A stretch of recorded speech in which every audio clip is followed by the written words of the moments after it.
जय हिंद दोस्तों, स्वागत है आप सभी का आपके अपने YouTube चैनल जैकपुर पे। तो आज के इस वीडियो में हम लोग क्लास 11 के हिस्ट्री का मॉडल सेट जो आप लोगों के लिए जारी किया गया है उसका सेट 2 लेकर आए हैं। तो वीडियो काफ़ी इंपॉर्टेंट होगा, शुरू से लेकर अंत तक बने रहिए। और साथ ही साथ यदि आप हमारे चैनल पे पहली बार आए तो सब्सक्राइब कर लीजिएगा, घंटी वाले आइकन को प्रेस कर लीजिएगा ताकि आने वाली हर एक वीडियो का नोटिफिकेशन आपको मिले और आपकी परीक्षा की तैयारी अच्छे से हो पाए, क्योंकि कुछ ही दिनों के बाद आप लोगों का फाइनल एग्जाम भी होने वाला है। तो चलिए शुरू करते हैं, ज़्यादा बातें ना करते हुए, क्योंकि समय बहुत कम बचा है, कल आप लोगों का एग्जाम है। तो चलिए शुरू करते हैं। देखिए, सबसे पहले सवाल में आपसे पूछा गया है कि मेसोपोटामिया का शाब्दिक अर्थ क्या होता है। तो सबसे पहले जो आंसर होगा इसका वो हो जाएगा आपका दो नदियों की बीच की भूमि। ठीक है, याद रखिएगा, अच्छा सवाल है आपके एग्जाम के लिए।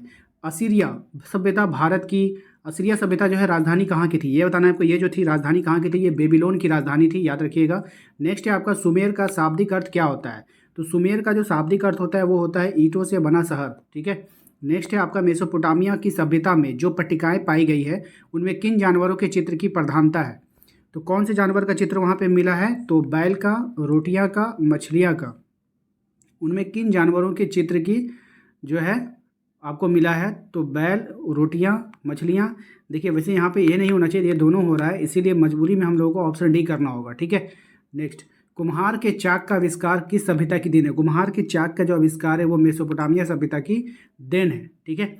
नेक्स्ट है आपका मेसोपोटामिया की प्रमुख उपज वाली फसल कौन सी थी। तो प्रमुख उपज वाली जो फसल थी वो थी गेहूं। ठीक है, कौन सी थी, गेहूं थी, याद रखिएगा। झूलते बाघ किस सभ्यता की देन है, काफ़ी अच्छा सवाल है, एग्जाम में आता है ये। तो राइट आंसर हो जाएगा बेबीलोन की सभ्यता हो जाएगी। ठीक है। बेबीलोन में झूलते बाघ का निर्माण किस शासक ने करवाया था। तो यहाँ पे जो शासक हो जाएगा आपका नबूवत नेजर ने। किसने किया था, नबूवत नेजर ने। ठीक है।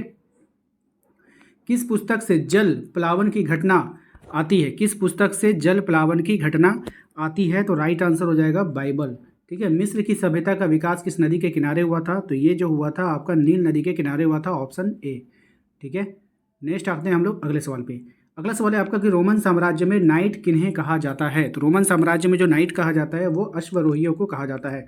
जब रोम जल रहा था तो रोम का कौन सा शासक बांसुरी बजा रहा था। तो राइट आंसर हो जाएगा इसका ऑप्शन सी, नीरो। कौन हो जाएगा, नीरो। पेपिरस कहाँ पाया जाता था। तो पेपिरस जो पाया जाता था वो आपका हो जाएगा नील नदी के किनारे पाया जाता था। रोम शहर का इतिहास किसने लिखा था। तो रोम शहर का जो इतिहास लिखा था वो लिखा था आपका टाइटस लिवी ने। ठीक है। जुलाई माह का नाम किसके नाम पर पड़ा था। तो जुलाई माह का जो नाम पड़ा था वो पड़ा था आपका जूलियस सीजर के नाम पर पड़ा था। ठीक है। अगस्टस के नाम पर अगस्त महीना का नाम पड़ा था, याद रखिएगा। रोमन साम्राज्य के राजनीतिक इतिहास के 3 मुख्य खिलाड़ी कौन थे। सम्राट, अभिजातवर्ग और सेना, या फिर उपयुक्त में से सभी। तो उपयुक्त में से सभी हो जाएगा इसका राइट आंसर। नेक्स्ट है आपका दिनारियस क्या था। तो दिनारियस जो था वो चांदी का एक सिक्का था। निम्न में से किसे रोमन साम्राज्य का हृदय कहा जाता है। तो रोमन साम्राज्य का हृदय कहा जाता है भूमध्य सागर को।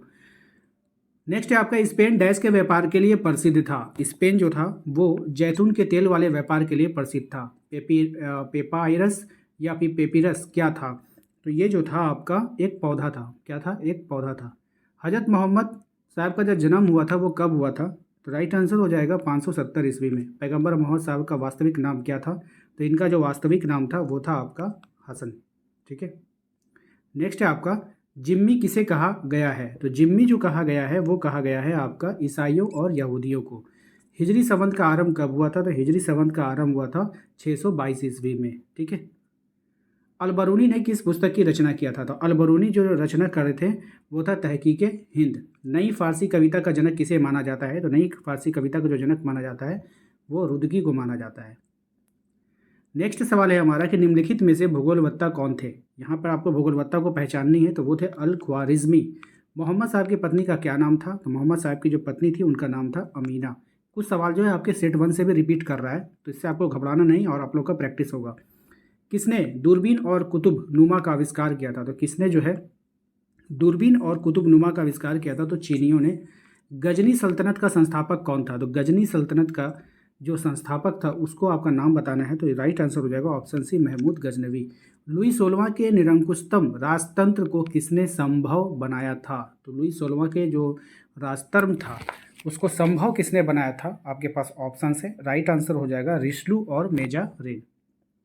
नेक्स्ट है आपका सामंती व्यवस्था का मुख्य आधार क्या था। तो सामंती व्यवस्था का जो मुख्य आधार था वो था आपका सेवा।